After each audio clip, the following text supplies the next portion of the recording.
নমস্কার, আমি অলোক দত্ত।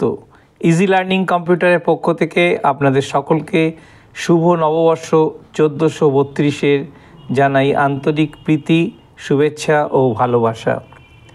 এই নববর্ষ উৎসব আমাদের বাঙালির উৎসব, আর বিশ্বজননীর উদার মনকে আরও পরিণত করুক এক মহানবতায়। এই দায় নিয়েই কাটুক আমাদের আগামী দিনগুলো। কামনা করি অনেক শুভেচ্ছা, অনেক ভালোবাসা, অনেক আশা নিয়ে আমরা এগিয়ে চলব নতুন বছরের। ভালোবাসার সবাইকে আমরা জানাই, মানুষ এবং মানুষের মতন বাঁচুক। সমস্ত বাধা বিপত্তি অতিক্রম করে আমরা নতুন বছরে এগিয়ে যাব বাংলা বৎসর।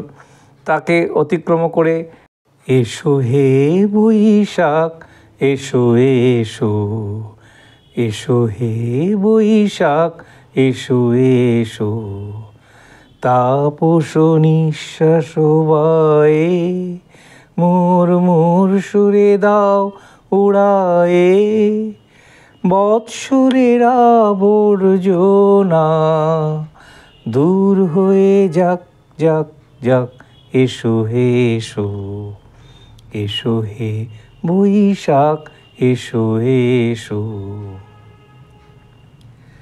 যাক পুরাতন স্মৃতি, যাক ভুলে যাওয়া গীতি, অশ্রু বাষ্প সুদূরে মিলাক যাক যাক, এসো এসো, এসো হে বৈশাখ, এসো এসো। পয়লা বৈশাখের কিছুটা ইতিহাস আমরা একটু আলোচনায় আসা যাক। এই পয়লা বৈশাখ আমরা পালন করি সেই গ্রিক পঞ্চাঙ্গ থেকে, অর্থাৎ বাংলার যে ধারা এসছিল সেই শশাঙ্কর আমল থেকে। সেটা প্রায় 594 খ্রিস্ট জন্মের আগে, অর্থাৎ আর্লিয়ার 594। সেই গ্রিকের ক্যালেন্ডার অনুযায়ী আমরা যেটা পাই, সেখান থেকে আমরা এই পয়লা বৈশাখের এই অ্যাসপেসিয়াস ডেটা আমরা পেয়ে থাকি। তখন পয়লা বৈশাখ শুরু হয়েছিল যে বৈশাখের যে নবান্ন শুরু হবে, অর্থাৎ বৈশাখ মাসের তীব্র দহনে যেরকম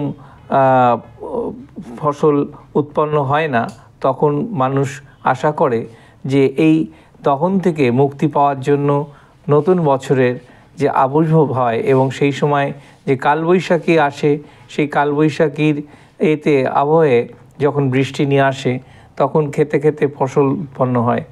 তো এটা একটা প্রাচীন ধারণা, এবং সেই প্রাচীন ধারণা থেকে আমাদের বৈশাখ মাসের আবর্তন, এবং সেই বৈশাখ মাসের আগমনে আমরা নতুন বছরের উৎসাহ পাই এবং নতুন বছর, বাংলা বছর আমরা শুরু করি। হয়তো এখন দেখা যায় যে অনেকেই আমরা বাংলা বছরটাকে ঠিক মতন জানি না, যেটা কত সাল, কী সাল। এই বাংলা বছরে আমরা কি কি উৎসব পালন করে থাকি সেগুলো একটু আসা যাক। যেমন বাংলাদেশে 14ই এপ্রিল ওরা পান্তা ভাত উৎসব, ইলিশ মাছের সঙ্গে পান্তা ভাত খেয়ে থাকে। ভারতবর্ষে কিন্তু 15ই এপ্রিল এবছর যেটা হয়েছে পয়লা বৈশাখ। তো পয়লা বৈশাখে আমরা সাধারণত যার যেরকম ক্ষমতা সেই অনুযায়ী আমরা নতুন জামা কাপড় পরার চেষ্টা করি। আর যারা পুজো আশ্রয় দেন, যারা খাতা উদ্বোধন করেন, অর্থাৎ যারা খাতা যেটাকে বলা হয় খাতা লেখা, সেই পয়লা বৈশাখে হালখাতা করা হয়।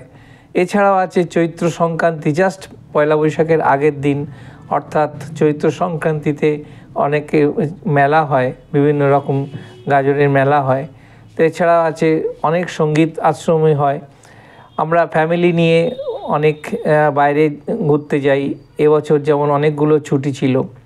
এছাড়া আছে ক্লোথিং ফেস্টিভ্যাল, আরও অনেক অনেক উৎসব আমরা এই পয়লা বৈশাখকে ঘিরে উৎসব পালন করি। তো সেই পয়লা বৈশাখ আমাদের কাছে একটা সত্যি খুব ভালো দিন।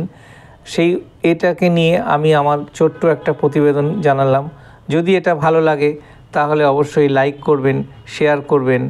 আর যদি এটা আপনার বন্ধু বান্ধব, আত্মীয় স্বজন এদের মধ্যে দিয়ে দিতে পারেন, খুব ভালো হয়। কারণ পয়লা বৈশাখ সম্পর্কে অল্প একটুখানি তথ্য আমি পেয়েছি, যে তথ্যটুকু পেলাম সেটুকু আমি আপনাদেরকে শেয়ার করার চেষ্টা করলাম।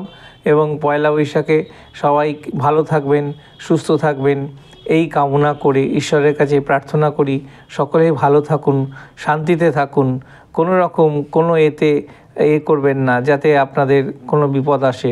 সেরকম এতে দিন আসছে যে দিনগুলোকে আমরা এগিয়ে যাব আরও ভালোভাবে যেন আমরা বাঁচতে পারি, তার জন্য একে অপরকে সহায়তা করে পয়লা বৈশাখে সকলকে আমার আন্তরিক প্রীতি, শুভেচ্ছা, ভালোবাসা, অভিনন্দন সব কিছু জানালাম, যাতে পয়লা বৈশাখ থেকে আপনারা ভালো থাকুন, সুস্থ থাকুন। সবথেকে বড় কথা সুস্থ